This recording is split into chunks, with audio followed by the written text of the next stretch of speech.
이사야 40장 27절에서 31절의 말씀에 근거해서 오직 야훼를 앙망하는 자라는 제목으로 잠시 은혜 말씀 나누고자 합니다.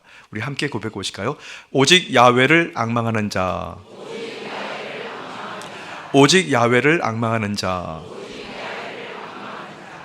할렐루야. 세상의 모든 인생은 행복을 쫓아갑니다. 여기가 행복하다 그러면 그 길로 갑니다. 행복을 위해서라면 사실은 뭐든지 포기하고 그리고 죽음까지도 불사하기도 하는 것 같습니다.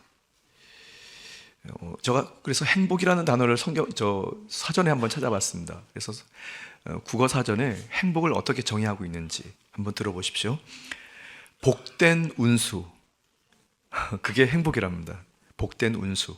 두 번째는 생활에서 충분한 만족과 기쁨을 느끼며 흐뭇해하는 상태. 세 번째는 심신의 요구가 채워지는 상태를 행복이라고 정의하고 있습니다. 여러분 공감하십니까? 생각보다 행복의 의미가 좀 너무 좀 조촐한 것 같습니다. 왠지 모든 인생은 그렇게 본인이 기대하는 행복을 채워지기를 갈구하면서 살아가는 것 같습니다. 왜냐하면 지금 본인이 행복하지 못하기 때문에. 세상 속에서 세상이 추구하는 만족과 즐거움 그리고 본인이 기대하는 행복을 향한 그 기준들은 결단코 저와 여러분들을 행복한 인생으로 인도할 수가 없습니다. 만족이 불가능한 거죠. 그리고 참 기쁨을 찾을 수가 없습니다. 왜냐하면 사실은 그 행복을 추구하는 그 사람들의 그 영혼 깊은 곳에 근원으로 찾아가 들어가면 본인의 영적인 갈급함을 채우지 못하기 때문에 그렇습니다, 여러분. 오늘 본 말씀은 하나님께서 이스라엘 백성들 자신들의 고통과 불행, 이 권리 따위는 관심도 없지 않습니까? 하면서 하나님께 원망하고 불평하는 내용이 오늘 본 말씀 앞에 나와 있는 내용입니다. 그러나 이러한 원망 불평의 소리는 사실이 아니었고 하나님께 대한 그들의 무지에서 나온 사실을 이사야 선지자는 알고 말씀합니다. 사실은 하나님께서 그들을 돌보지 않으셨기 때문에 그들이 고통스럽고 때로는 절망 중에 살아가는 것이 아니라 그들 스스로 죄악 때문에 그와 같은 상황에 빠진 것이라는 사실을 이사야 선지자는 알고 있었습니다. 이에 이사야 선지자는 이스라엘이 하나님께 대해 사실과 다르게 원망하는 그 어리석음을 비판하는 내용이 오늘 본 말씀의 중요한 의미로 들어가 있어요. 어떻게 보면 그것이 나의 인생, 어떻게 보면 인생, 보통 일반적인 우리의 인생이 아닐까 싶습니다. 때로는 성도들 중에서 그렇게 하나님께 내가 예수님 이렇게 잘 믿고 충성했는데 나한테 왜 이래요? 하시면서 주님을 원망하기도 할 수가 있습니다. 저는 지금으로부터 약 한 15년 전 정도 된 것 같아요. 저는 그때 중국에서 살고 있었거든요. 그래서 중국 선교사로 사역을 하고 있었는데 저는 원주민 선교사가 아니고 한국인들을 대상으로 하는 교민 선교사였습니다. 그래서 중국 청도 순복음교회를 섬기고 있었는데요. 그 교회가 사실은 파송돼서 갔을 때에는 원래 교회가 폐쇄하기로 결정됐던 교회입니다. 이제 도무지 이제 교회를 유지할 수 없기 때문에 여의도 순복음교회에서 이제 이 교회를 폐쇄 결정이 난 교회였거든요. 그런데 이용원 목사님께서 선교국장님께 한번 재고해 보십시오 이렇게 던지신 말씀이 결국 저가 가게 됐어요. 실제로 가보니까 교회가 다 망가져서 사실은 이렇게 회복이 거의 불가능한 상태였습니다. 그런데 참 감사한 것은 하는 것도 없지만 또 할 수 있는 것도 없지만 뭉개고 앉아서 말이죠. 주여 도와주십시오. 주님께 도움을 구했더니 한 2년의 세월, 한 3년의 세월이 흐르면서 교회가 회복이 되었습니다. 그래서 이제 4년차 때 교회가 해야 할, 선교지 교회가 해야 할 일들을 이제 할 수 있는 이제 새해를 맞이하게 됐던 거예요. 재정도 확보가 되고 또 성도들도 많이 구성이 돼가지고 이제 일을 할 수 있는 그런 상황이 됐어요. 그래서 하나님, 보여지기도 하고 만져지기도 하고 실제로 들려지기도 한 이 상황에 너무 감사합니다. 이제 달려가겠습니다. 이제 그래서 이제 한 해를 시작했는데 말이죠.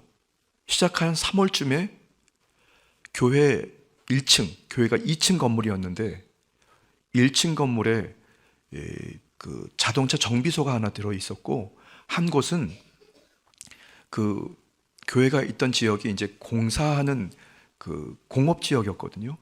근데 거기에 이제 공사를 담당하는 인부들이, 중국 인부들이 사는 숙소가 절반이 있었어요.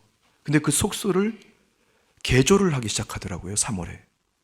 뚝딱거리면서. 그래서 제가 이게 뭡니까? 이제 건물주한테 물어봤더니 문화원입니다라고 하는 얘기를 하더라고요. 중국에 문화원이 들어온다고. 그래서 잘 됐네. 그동안 냄새 나고 쾌쾌하고 또 막 이제 좀 지저분한 그런 상황이 정리가 되겠다 해서 이제 기대를 했는데 5월 달에 그 문화원 정리가 됐다는 곳을 뚜껑을 딱 열어보니까 거기에 뭐였냐면 불당이 들어오게 됐습니다. 와, 한번 상상해 보십시오.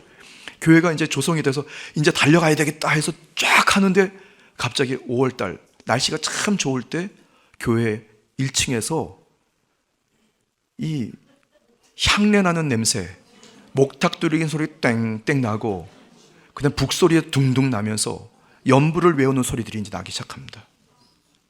야, 한번 상상해 보십시오.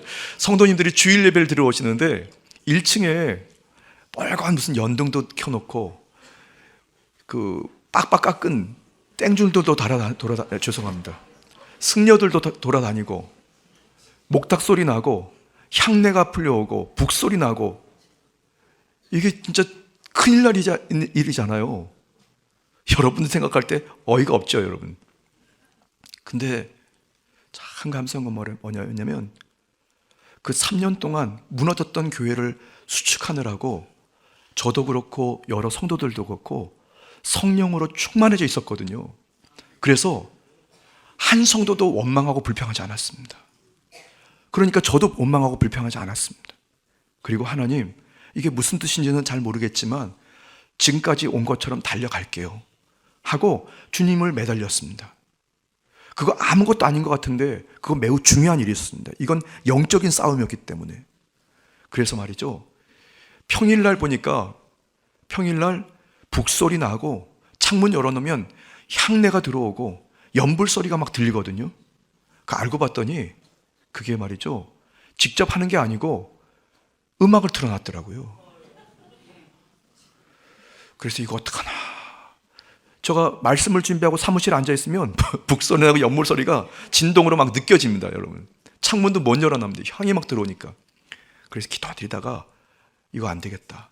그리고 여러 성도들이 함께 연합하기 시작해서 모이기 시작했습니다. 중보기도 들어가고 그 다음에 예배 시간마다 원수막이 떠나가게 달라고 기도하고 더 매달리고 기도드렸습니다. 그리고 평일날은 말이죠, 저희가 컴퓨터를 그 불상이 있는 그 위치 위에다가 갖다 놓고 대형 스피커를 갖다 놓고 말이죠, 거기다가 조용기 원로 목사님께서 설교하신 예배 실황을 특별히 70년대 말에서 80년대 초반까지 있는 원로 목사님의 그 칼칼한 말씀의 예배를 그대로 생중계로 틀어놨습니다. 하루 온종일 24시간 틀어놨습니다.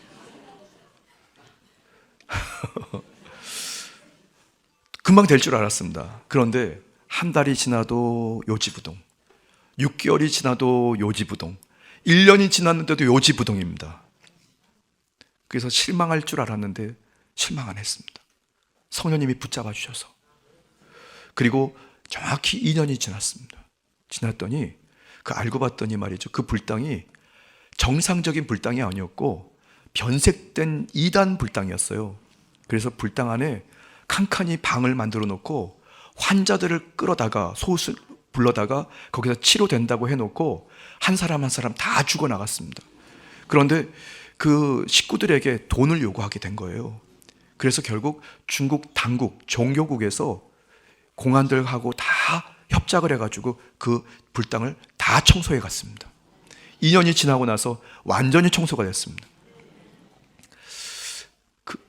그리고 나서 그때 느낀 것이 있었습니다. 성도들이 다 알게 됐습니다. 2년 동안 하나님께서 중국 청도 순봉 한인교회를 다시 재무장시켜 주신 겁니다. 눈에 손으로 보여지고 귀에 들려지고 재정 잔고는 풍성해졌는데 이제 본인들이 할 줄 알았는데 알고 봤더니 하나님이 하시도록 성도들이 그때 왜 그렇게 하시는지를 알게 됐습니다. 영적으로 다시 견고해져서 주님을 의지하고 끝까지 주님을 따라가게 됐고, 그때부터 하나님이 일하시는 은혜를 우리가 체험하게 됐던 겁니다. 여러분, 이스라엘 백성들도 마찬가지였을 겁니다. 하나님, 왜 우리에게 이런 고난을 주십니까? 왜 나에게 이런 고통을 주셨습니까? 하고 원망하고 불평할 수밖에 없었겠죠. 그리고 과연 우리를 너무 무관심한 거 아닙니까? 그런데 말이죠, 사실 알고 봤더니 그것은 우리가 해야 할 길이었고, 우리가 헤쳐가야 할 길이었고, 더 중요한 것은 내가 범죄한 결과물들이었던 겁니다. 여러분, 중요한 것은 모든 것들이 하나님께서 다 하나님의 계획과 목적에 따라 하나님께서 성도들을 이끌어 가셨던 위대한 하나님이 하셨다는 사실을 이사야 선지자는 오늘 본 말씀 하반절에 말씀하고 있던 겁니다. 그렇게 하나님께서는 광대하심과 전지전능하심을 강조했고, 백성들이 실망하지 말 것과 오직 야훼 하나님만을 앙망하라라고 이사야 선지자는 그들에게 말씀을 선포했던 것입니다. 인생의 참된 행복이란 이사야 선지자가 언급한 야훼의 종 예수 그리스도 안에서 오직 성령으로 다시 새롭게 되는 것인 것을 믿으시기를 예수님의 이름으로 축복합니다. 예수님께 집중하십시오. 결단코 예수님께 집중하십시오. 예수님께 점점 멀어지게 되고 주님과 무관하게 만들어 갈 뿐 아니라 세상 속에서 행복을 찾을 수 있을 것이라고 거짓말하고 갖은 술수와 유혹하는 악한 저주받은 거짓말하는 귀신들에게 여러분이 노란하지 않게 되기를 주님의 이름으로 축복합니다. 우리는 예수님께 집중하면 됩니다. 예수님 말씀에 집중하면 됩니다. 예수 그리스도의 영이신 성령님께 전폭적으로 여러분 순종하고 따라가면 되는 것을 믿으시기 바랍니다. 오직 예수 그리스도 안에서 새로워질 수 있습니다. 예수 그리스도 안에서 새로워집니다. 예수 그리스도 안에서 다시 새롭게 될 것입니다. 예수님께서는 길이고 진리고 생명이기 때문에 그것이 가능한 것입니다. 요한복음 14장 6절입니다. 예수께서 이르시되 내가 곧 길이요 진리요 생명이니 나로 말미암지 않고는 아버지께로 올 자가 없느니라 말씀합니다. 오직 유일한 길, 오직 유일한 진리, 오직 유일한 생명이신 예수님 붙잡고 끝까지 예수님 따라가면 여러분의 생애에 놀라우신 하나님의 다시 새롭게 하시는 기적의 역사가 있게 될 걸 믿으시기를 예수님의 이름으로 축복합니다. 저는 이 본문 말씀을 근거해서 2025년도를 주 안에서 잘 마치고 2026년도 다시 새롭게 하시는 주님의 은혜와 기적을 우리가 목도하기 위해서 우리가 어떤 결단과 행동을 해야 할지 오늘 두 가지 말씀을 전해드리려고 합니다. 첫 번째는 이전 것을 과감하게 떨쳐버리게 되기를 바랍니다. 여러분 한번 가슴에 한번 손을 얹어주시기 바랍니다. 그리고 함께 믿음을 가지고 우리 고백하겠습니다. 이전 것을 과감하게 떨쳐버리겠습니다. 다시 한번요. 이전 것을 과감하게 떨쳐버리겠습니다. 다 떨쳐서 버리십시오. 여러분과 상관없습니다. 여러분과 상관없습니다. 오늘 본 말씀 이사야 40장 28절 29절에는 야훼 하나님께서 능력을 주시고 힘을 더하신다고 말씀합니다. 그래서 야훼의 종 예수 그리스도에게서 멀어지게 하는 이전 것들, 많은 그런 것들이 있다면 아무것도 여러분들이 남기지 말고 다 과감하게 떨쳐버리게 되기를 주님의 이름으로 축복합니다. 우리 28절과 29절 같이 읽어보겠습니다. 너는 알지 못하였느냐? 듣지 못하였느냐? 영원하신 하나님 야훼, 땅끝까지 창조하신 이는 피곤하지 않으시며 곤비하지 않으시며 명철이 한이 없으시며 피곤한 자에게는 능력을 주시며 무능한 자에게는 힘을 더하시나니. 아멘. 그분이 저와 여러분들의 인생을 인도하고 계십니다. 혹시 지금 하나님, 나 살피지 않는 거 아니에요? 나에게 너무 무관심한 거 아니에요? 나에게 왜 이런 고통을 주십니까? 내가 왜 이렇게 힘들어해야 합니까? 라고 혹시 그런 생각을 품는 분이 혹시라도 있다면 여러분, 그거 크게 오해하시는 겁니다. 위대하신 하나님께서 저와 여러분들을 이끌어 가실 줄 믿습니다. 그때 우리가 행동해야 될 것은, 이전 것은 과감하게 떨쳐서 여러분 버려버리십시오. 거덕대기 같은 염려, 근심, 질병, 낙심과 절망, 때로는 원망, 불평들, 그것들 다 벗어서 훌쩍 버리기를 예수님의 이름으로 축복합니다. 다음에 하지 마십시오. 오늘 2025년도 12월 28일 오늘 이 시간 이 자리에서 여러분 떨쳐버리게 되기를 예수님의 이름으로 축복합니다. 바울 사도는 그의 생애에서 그리스도 예수를 아는 지식을 가장 귀하게 여겼습니다. 그 예수 그리스도를 아는 지식이 가장 고상하기 때문에 예수님 외에 그 어떤 것이라도 그 밖에 자신에게 이롭게 생각했던, 이롭게 여겨졌던 일이라 할지라도 해로운 것으로 여기고 과감하게 떨쳐버리는 것에 대해서 결코 두려워하지 않고 행동했습니다. 빌립보서 3장 7절 8절 말씀입니다. 그러나 무엇이든지 내게 유익하던 것을 내가 그리스도를 위하여 다 해로 여길 뿐더러 또한 모든 것을 해로 여김은 내 주 그리스도 예수를 아는 지식이 가장 고상하기 때문이라. 내가 그를 위하여 모든 것을 잃어버리고 배설물로 여김은 그리스도를 얻고. 여러분, 예수님만 얻게 되면, 예수님만 붙잡게 되면, 예수님만 집중하게 되면 여러분들은 그리스도 예수 안에서 성령으로 다시 새롭게 되는 역사가 만나게 될 줄 믿습니다. 지난 과거의 유혹의 욕심을 따라 썩어져가는 그 구습을 따르는 나의 옛사람을 과감하게 떨쳐버리고 심령이 새롭게 돼서 오직 예수님의 그 모습과 그 새 사람으로 여러분이 다시 지음받게 되기를 주님의 이름으로 축복합니다. 에베소서 4장 21절 24절 말씀입니다. 진리가 예수 안에 있는 것 같이 너희가 참으로 그에게서 듣고 또한 그 안에서 가르침을 받았을진대 너희는 유혹의 욕심을 따라 썩어져가는 구습을 따르는 옛사람을 벗어버리고 오직 너희의 심령이 새롭게 되어 하나님을 따라 의와 진리의 거룩함으로 지으심을 받은 새 사람을 입으라. 아멘. 다음해가 아니고 오늘 이 시간 예수 그리스도 새 옷을 입고 여러분이 믿음을 가지고 성전문을 열고 출발하게 되기를 예수님의 이름으로 축복합니다. 여기서 심령이 새롭게 된다는 것은 성령으로 새롭게 되는 것을 말씀합니다. 심령이 새롭게 된다는 것은 내가 할 수 없습니다. 죄의 덩어리는 내가 할 수 없습니다. 그래서 성령으로 새롭게 되는 것입니다. 성령 충만과 재충만은 해도 되고 안 해도 되고 하는 것이 아닙니다. 있어도 되고 없어도 되고 하는 것이 아닙니다. 우리는 항상 성령 충만을 여러분들이 간절히 사모하고 성령 충만을 점검해야 할 줄 믿습니다. 성령을 날마다 소망하십시오.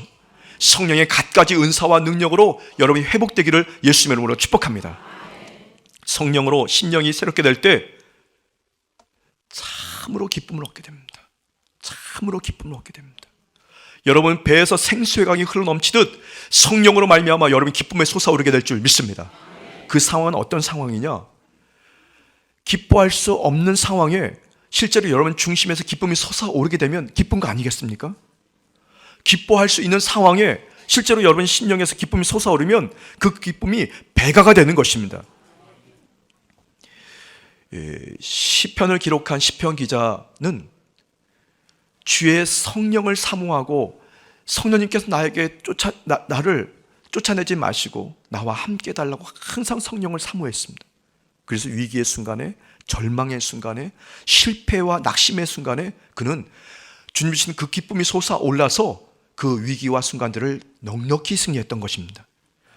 시편 51편 10절에서 11절입니다. 하나님이여 내 속에 정한 마음을 창조하시고 내 안에 정직한 영을 새롭게 하소서. 나를 주 앞에서 쫓아내지 마시며 주의 성령을 내게서 거두지 마소서. 그렇게 구하였더니 그는 넉넉히 실패와 낙심 그리고 절망과 각종 문제를 넉넉히 이겼습니다. 여러분, 성령의 충만함과 재충만을 받으면 우리는 심령이 새롭게 되고, 심령이 새롭게 되면 내가 잊고 있었던 과거의 각종 더럽고 추악하고 병들고 가난했던 그 거적더기 같은 나의 과거 것들을 과감하게 다 떨쳐버리고 여러분 새 옷을 입게 될 줄 믿습니다. 믿으십니까? 오늘 예배 중에, 기도 중에, 찬양 중에 각 결심하십시오. 결단하십시오. 내 과거의 그 추악한 그 옷들 다 벗어버리겠습니다. 다 버리겠습니다. 그렇게 되기를 예수님 이름으로 축복합니다. 할렐루야. 첫 번째, 여러분 2025년도 이제 불과 이제 나흘 남았네요. 만으로는 뭐 사흘 남았죠. 그리고 2026년도를 이제 맞이합니다. 우리가 해야 할 짧은 기간이지만 우리가 각 결심하고 결단해야 할 일에 대해서 말씀드리는데, 첫 번째가 이전 것을 과감하게 떨쳐버리는 겁니다. 이제 두 번째는 오직 야훼를 앙망하는 것입니다. 같이 한번 고백해 볼까요? 오직 야훼를 앙망합니다. 오직 야훼를 앙망합니다. 오늘 본 말씀에 나와 있어요. 과거의 어떤 어려움과 역경, 곤란과 고통 중에서도 결단하고 오직 야훼만을 앙망할 것을 오늘 본 말씀을 말씀하고 있거든요. 이사야 40장 31절입니다. 오직 야훼를 앙망하는 자는 셈을 얻으리니 독수리가 날개치며 올라감과 들 것이요 다른 박질하여도 곤비하지 아니하겠고 걸어가도 피곤하지 아니하리로다. 아멘. 여기서 오늘 본문에서 앙망하다, 오직 야훼를 앙망하는 자에서 이 앙망하다는 이 말은 히브리어로 카바라고 합니다. 카바. 이 카바의 뜻은 함께 꼬아서 묶다, 참고 기다리면서 갈망하다, 참을성 있게 기다리고 대망하다라는 뜻입니다. 그런데 여러분, 우리가 오직 주님을 앙망한다고 우리가 선언하고 선포하긴 했지만 사실은 우리가 육체를 입고 있기 때문에 끊임없이 주님을 앙망할 수가 없습니다. 지금은 앙망하지만 한 시간 후면은 주님을 계신지 안 계신지 믿지도 않고 그냥 세상을 향해 치닫지 않습니까? 그래서 중요한 것은 이 주님을 앙망하다는 그 뜻에 담겨있는 중요한 의미를 우리가 알아야 됩니다. 주님을 이 앙망한다는 것은 성령 충만을 사모하고 받는 것을 얘기합니다. 여러분, 성령님께서 우리를 사로잡아 주시면 주님을 앙망할 수가 있어요. 하루 24시간 내내 앙망할 수가 있다는 말씀입니다. 그러니 여러분, 성령 충만은 선택 사항이 아닙니다. 우리가 살기 위해서라도 항상 성령의 기름 부음의 은혜를 사모하고 성령과 소통하게 되기를 예수님의 이름으로 축복합니다. 혹시 오늘 이 자리 예배 드리는 여러분 중에 여러분들이 성령님과 덜 충만하다고 생각하시는 분이 있다면 믿음을 가지고 간절히 성령님을 앙망하고 사모하고 끝까지 주님을 붙들게 되기를 예수님의 이름으로 축복합니다. 그러면 말이죠, 저와 여러분들이 정말로 말씀에 있는 것처럼 오직 주 야훼 하나님을 앙망하게 되고 하나님의 넘치는 은혜와 기적, 사명을 감당하게 될 줄 믿습니다. 야훼 하나님을 앙망한다는 것, 그것이 바로 성령 충만이라고, 그 성령 충만을 받는 것이라고 말씀드렸는데요, 사람은 결코 하나님을 앙망할 수 없는 존재들이에요. 그러나 이 갈증은 변함없이 우리는 느낄 수밖에 없고 갈급하게 살아갈 수밖에 없는 인생입니다. 그래서 우리는 주변의 삶은 기웃기웃거리고 과거의 나의 그 거적더기 같은 더럽고 추하고 병들었던 그 옷을 또다시 주워서 입으려고 자꾸 기웃기웃거리게 되는 겁니다.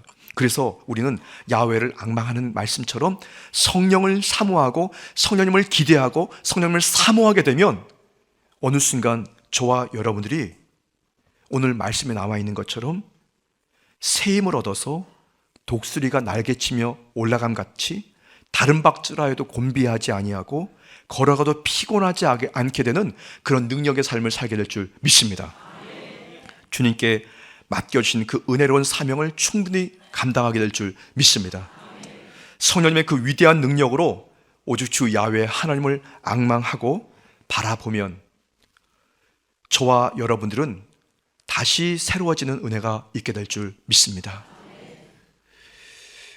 2부 예배 때도 잠시 말씀드렸는데요, 이 성경책은 기록된 기간 동안에 달라진 게 아무것도 없습니다. 사건, 인물, 내용, 주제, 글귀 하나 달라진 게 없습니다. 그런데 성경 말씀을 읽으면 여러분들이 심령이 새롭게 되는 것을 느끼십니까?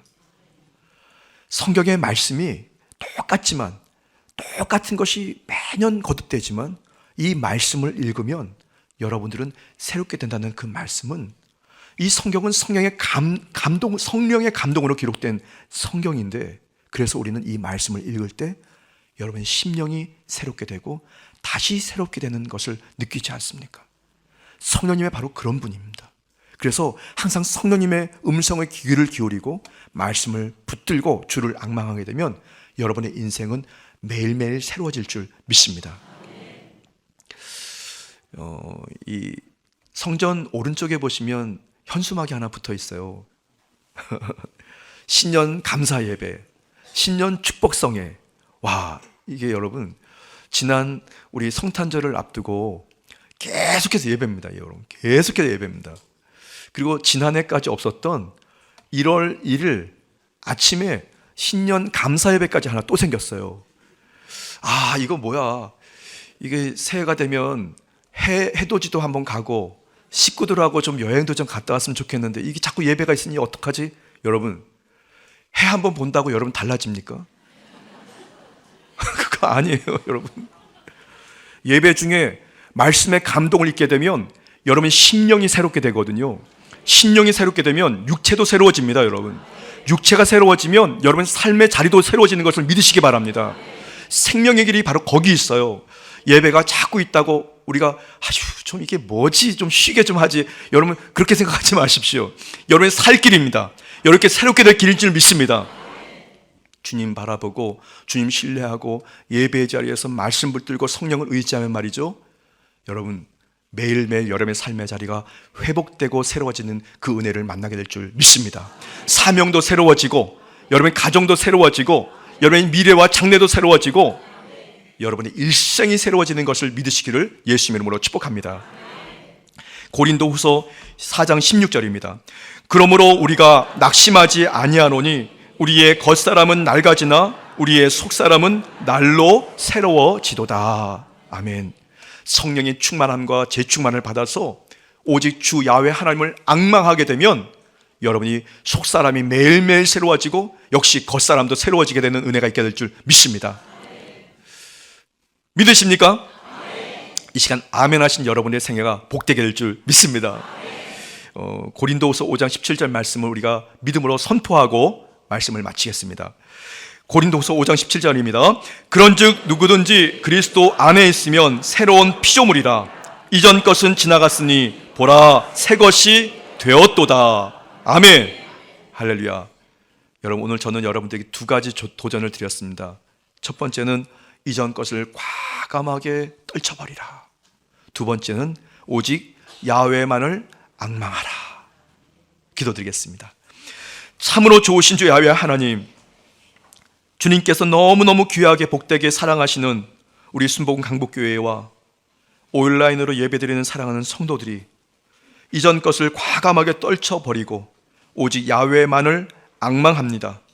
저희의 신앙과 생활 환경에 넘치는 은혜를 공급하셔서 매일매일 주 안에서 날마다 새로워지고 변화되는 복된 역사 만나고 드리게 하여 주옵소서. 감사드리며 예수님의 이름으로 축복하며 기도드렸습니다. 아멘.